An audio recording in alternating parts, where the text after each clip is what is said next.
mais qu'ils ont surmonté et ils essaient de faire passer ce retour à la vie. Et je trouve que c'est à mon avis ça le plus important et le fait que ce soit transmis aux jeunes générations. Peut-être qu'on peut, Rémi, tu peux insister sur ce qu'on doit au centre à tous ceux qui nous ont aidés en fait, parce que pour un tel film il faut beaucoup de documents, beaucoup d'illustrations, donc peut-être qu'on peut parler un peu de ça. Oui, je pense aussi, je voulais redire que le film, en fait, c'est simplement une partie de ce qu'on a ressenti. Bien sûr, il y a pas tous les témoignages. Hein. Il y a quelques familles, enfin quelques descendants. Il y a aussi d'autres descendants. On ne pouvait pas tout faire rentrer dans le film. Je sais qu'il y a par ailleurs une pièce de théâtre aussi qui a été accueillie, qui a eu vraiment un grand écho qu'on n'a pas pu filmer. Donc, je tiens aussi à préciser qu'il y a des choses qu'on n'a pas pu mettre dans le film et qui en valaient également la peine. C'est pas parce que mais en tout cas, on le voit, je pense, dans les images. Il y a une vraie volonté de transmission et c'est vrai que le film, il est ce qu'il est avec l'aide de tous. Finalement, il y a aussi de très belles archives. Il y a les archives du Nord qui ont un dossier sur Ascq, donc des documents qui ont été préservés. Il y a les collections des familles, bien sûr, qui ont été très importantes. Ça sert aussi à donner une autre envergure, je pense, au film. Voilà, je ne sais pas si quelqu'un a des questions, n'hésitez pas.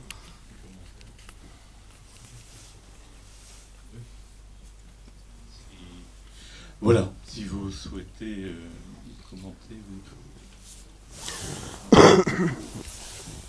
Alors moi j'ai un petit souvenir quand pour un mémorial, je ne sais pas quel anniversaire, on avait mis une affiche devant chaque maison où il y avait eu un décès et se promener dans le quartier d'Ascq en voyant toutes ces affiches qui étaient restées là peut-être pendant 8 jours.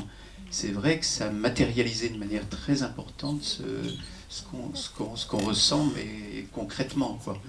Et ça, c'est un très bon souvenir de cette impression qui avait été rendue.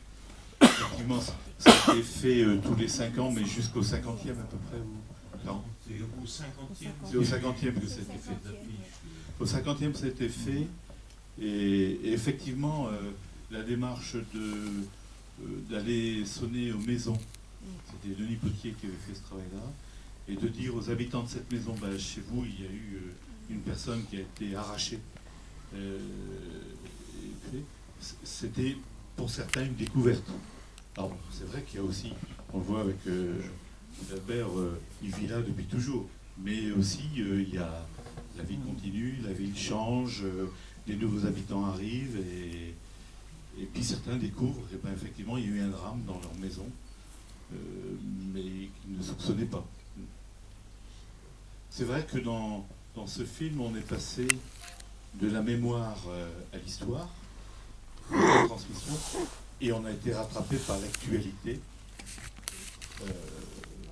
On ne s'attendait pas. Et puis, pour l'actualité dans l'actualité, c'est qu'il a fallu refaire la fin du film, puisque le SS est décédé il y a un mois, quoi.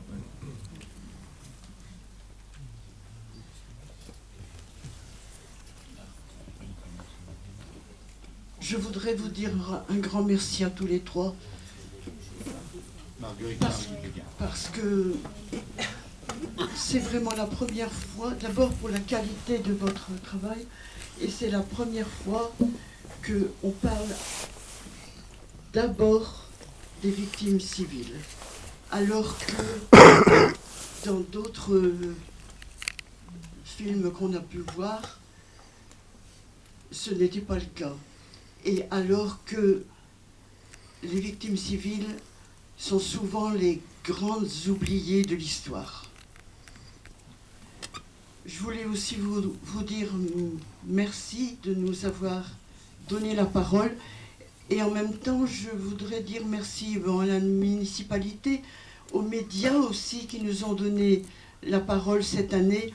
Au bout de 75 ans, on a enfin pu dire ce qu'on avait dans le cœur, parler de la souffrance qu'on a vécue, la souffrance de nos mamans. et la nôtre. Voilà.